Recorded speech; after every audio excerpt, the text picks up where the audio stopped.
गौर से देखें इन चेहरों को, इनके बीच की जिज्ञासा को। दुनिया में कहीं भी, चाहे कोई भी प्राकृतिक आपदा हो या इंसानी शरारत, ये पहुंच ही जाते हैं और घर पर कहकर आते हैं कि इंतजार ना करना। आप चाहे इन पर एतबार करें या ना करें, पर ये करेंगे, आपके लिए लड़ेंगे, आपकी मौत आपसे आगे होकर मरेंगे। इनको कोई फिक्र नहीं कि क्या सजा होगी, क्योंकि ये पता है क्या मानते हैं कि इसमें उसकी रजा होगी। कभी आतंकवादी, कभी बागी, लेकिन करे भी क्या, ये बगावत इनके खून में है। वो खून जिसने मिट्टी में गोलियां बोई थी, वो खून जो जलियांवाले बाग में दिखा था, वो खून जो सिर चढ़ा और 7 समंदर पार किताब में पिस्तौल बनकर पहुंचा, वो खून जिसने फांसी के फंदे को चूम कर गले लगाया, जिसने आरियों के नीचे भी अपने यकीन को नहीं छोड़ा। यकीन जो हंसते हुए तपती तवी पर बैठ गया, चांदनी चौक में शीश देकर चमकौर में तीरों की बारिश में भीगते हुए आकर खड़ा हुआ सरहद की उस नींव पर, जिस पे उभरा इंसानियत का महल। आइए जरा देखें तो सही, ये जो बीते कुछ समय से सड़कों पर घूम रहे हैं, ये असल में हैं कौन? इन माताओं की इतनी कौन सी मजबूरी थी कि वो भी साथ चल पड़ी? ये मजबूरी इनके जागते ज़मीर की है, इनकी पवित्र कोख की है, जिनमें से दुनिया के तमाम योद्धाओं ने जन्म लिया। भला ये घर पर कैसे रह सकती थी? इन्हीं में से जन्मे थे आनंदपुर की धरती से सिर मांगने वाले और सिर देने वाले। इन्हीं में से जन्मे वो योद्धा जो पैदा तो अलग अलग गर्भ से हुए, लेकिन आखिर में अपनी सबसे प्यारी मां धरती की कोख में समा गए। ये वही हैं जो रक्षा करते हैं, चाहे अधिकारों की हो या सरहदों की।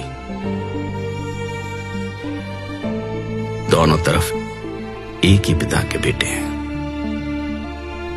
दोनों अपने अपने फर्ज निभा रहे हैं। अगर कुछ बीच में है तो बुरी सोच की सरकारों के बैरिकेड्स। इनका इतिहास पढ़ने पर पता चलता है कि पहली बार बागी नहीं हुए। जब जब हक और सच के लिए आवाज उठाने की जरूरत पड़ी, ये सब अपनी अपनी जगह आगे आकर लड़े हैं। ये लोग जिनकी भाषा, पहरावा, त्योहार और संस्कृति तो अलग हो सकती है, लेकिन अंदर की आग एक ही है, एक अच्छे देश के निर्माण का सपना, जिनका सबसे पहला धर्म हो इंसानियत। ये वही है जो मौत को सामने देखकर हंस हंस कर जयकारे लगाते हैं।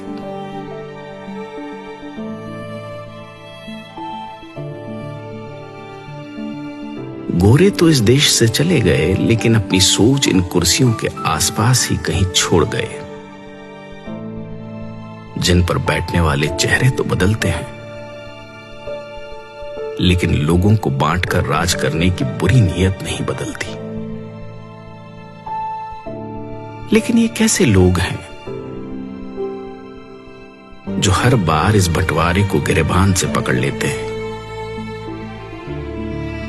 पानी के मसले पर बांटे हुए आज जमीन के मसले पर कंधे से कंधा मिलाकर लड़ रहे हैं। इनके माथे की लकीरों में तवारीख लिखी गई है। इन्हें सिर्फ झुर्रियां समझने की गलती ना कर लेना। इन आंखों ने अपने हाथों से तैयार कर बेटों को मौत की बारात भेजा है। वो आंखें जिन्होंने आजादी के सपने देखे, जो दंग रह गई जब शीशम की चमकदार कुर्सियों पर बैठे मखमल के कुर्तों ने आजादी के नाम उजड़ जाने का शाही फरमान जारी कर दिया। सिर्फ हाथ बदले हैं, हथियार आज भी वही है, चोटें आज भी वही है। लेकिन इन भले मानसों ने उजड़कर भी पता है क्या कहा? नानक नाम चढ़दी कला, तेरे भाने सरबत का भला।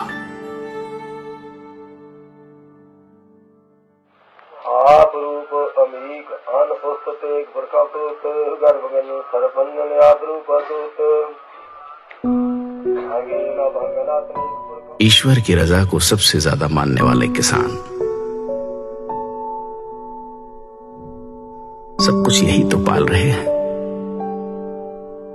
इन फसलों को, तुम्हारी नस्लों को, गरीबी से मर रहे आम इंसान को, भ्रष्टाचार से बड़े हुए पेट को, ईमान को, बेईमान को, इंसान को, शैतान को, बेजुबान को, हिंदू, सिख, ईसाई, मुसलमान को, सबको यही तो पाल रहे हैं। इसीलिए तो इन्हें अन्नदाता कहा जाता है।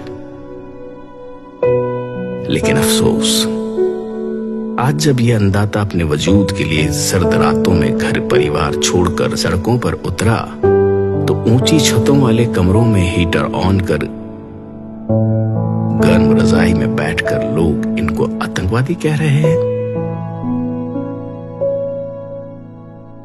अगर अपनी आजादी, इंसानियत और सबके भले की बात करना आतंकवादी होना है तो माफ कीजिएगा, पर कोशिश करना कि ऐसे आतंकवादी बन सके जो मारते हैं दिलों की नफरत को, ऊंच नीच के फर्क को, गरीब और अमीर के बीच के फासले को। और हां, मरने से याद आया, मौत केवल शरीरों की ही नहीं होती।